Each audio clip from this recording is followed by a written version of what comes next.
नमस्ते, प्रणाम, हर हर महादेव। हम आप लोग के छोट भाई सत्यम उर्मा जितना भी भोजपुरी के सुने वाला समझे वाला श्रोता समाज रूपी लोग बा, सबके गोड़ छुके गोड़ लगा तनी।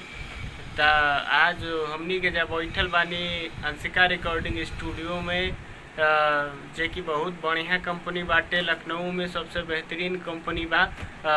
बहुत ढेर सारा प्रोजेक्ट है जो कईल जाला, नया नया सिंगर के बढ़िया सब एकदम गाइड कईल जाला। तो वो सब जरूर ये अंशिका रिकॉर्डिंग स्टूडियो में आई और ये ढेर सारा प्यार दुलार आशीर्वाद अपन दी रिकॉर्डिंग स्टूडियो के। और ये जब प्रोजेक्ट बढ़िया से बढ़िया कंपनी में कंपोजिंग कईल जाला और ढेर सारा प्रोजेक्ट जो करावल जाला, सिंगर के गवावल जाला, एक नंबर के म्यूजिक कंपोज कईल जाला। जी आप लोग के मिलत हुई पटना बिहार में कंपनी मने इतना नीमन बा कि वो आप लोग की अंशिका म्यूजिक रिकॉर्डिंग स्टूडियो में मिली। तो रवा सब जरूर यह वीडियो के जितना से जितना हो सके शेयर मारे और अपन जितना भी भाई लोग बा सबके शेयर मारे, जो भोजपुरी गवैया लोग बा।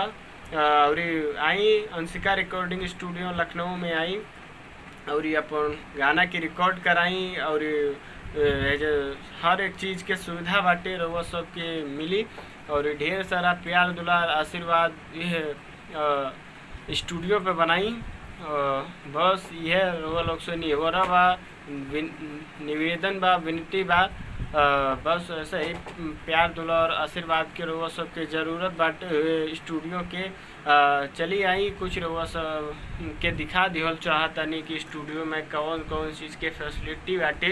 तो ई लागल बा रिलोड कीबोर्ड बाटे, ऐसे म्यूजिक कंपोज कईल जाला और कुछ फैसिलिटी है जब बात देखी रउआ सब एकदम सिंगर के है गवावल जाला। और स्टूडियो के सब बाटे सामान देख ली रउआ सब, बड़ा एकदम मिजाज रउआ सब के बन जाई अगर एक बार अंशिका रिकॉर्डिंग स्टूडियो में लखनऊ आई तो एकदम गर्दा हो जाई। एकदम गर्दा प्रोजेक्ट है जो कईल जाला, राइटर सिंगर सगरो लोग बाटे है जो बढ़िया से बढ़िया म्यूजिक कंपोज करके देवलन एकदम मस्त मस्त मस्त एकदम देखिए बाहरी की सीन देखिए एकदम कितना नीमन बाटी। तो आई वो सबके ज़रूरत बा प्यार दुलार आशीर्वाद के अंशिका रिकॉर्डिंग स्टूडियो लखनऊ के।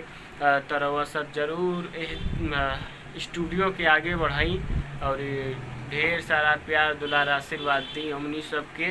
और आप सबके बता दिहल चाहतनी कि चैनल के हमार रउआ सब जरूर सब्सक्राइब करी, लाइक करी वीडियो के।